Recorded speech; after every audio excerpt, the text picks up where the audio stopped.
Hello, this is an update video for my thermal vision device project. In this video I will show you the second version of the device with better sensor. I will show how to upload firmware. We'll go through build one more time with more detail. We'll see some real-life applications and smartphone app. Let's go. This device is meant to be carried around every day in the pocket, so it's light, small and cheap and easy to build. Here's comparison to older version. The newer has more pixels and wider range. I made this custom firmware uploader, so you can upload firmware just in few clicks, no skills required, as easy as that. You just connect device and wait.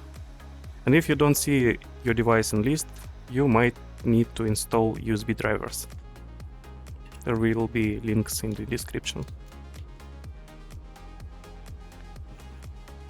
Look, it works. Now let's go through build. So here is the new sensor.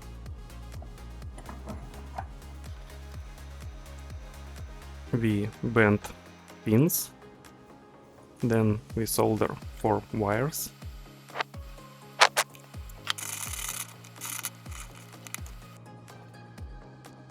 Then we connect these wires to the main board like this.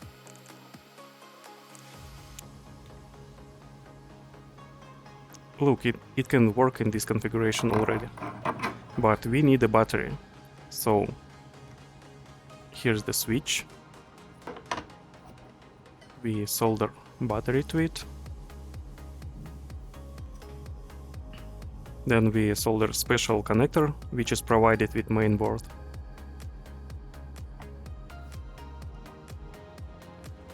Then we fit this in the 3D printed part.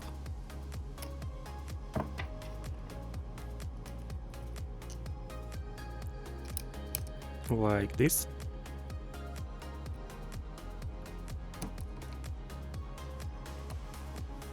Okay, this part is ready. We can check again if it still works. It should.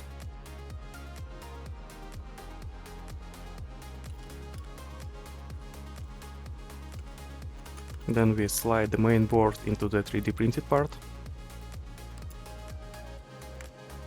It might be tight, but it's supposed to be like that.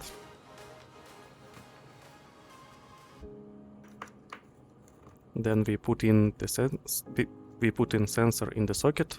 The key should be pointing downwards. Then we connect the power.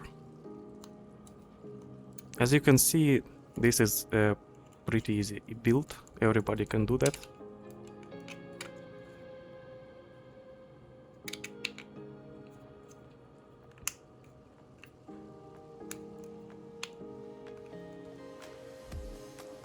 Then we put in the screws.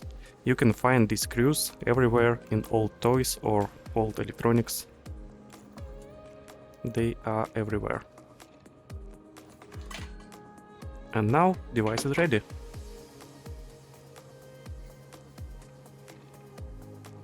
Let's go to testing. Here's my cat. Here's some metal part that is heated in the sun. Here's my bike. After a long descent, brakes are hot and I'm checking them. You can clearly see the shape of a brake disc.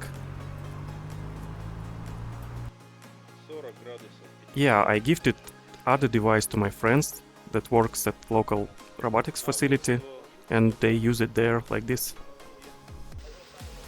Here's some babushka cooking. You can see the typical frying pan temperature, 170 degrees. Here you can see how wire heating up being loaded.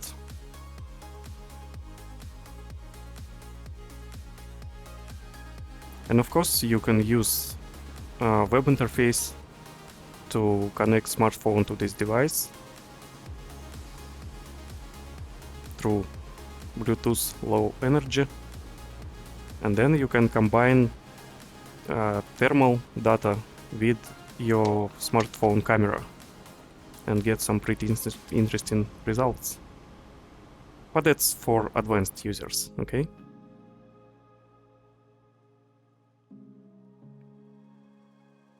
Anyway, that's the end of the video. I hope you find it interesting.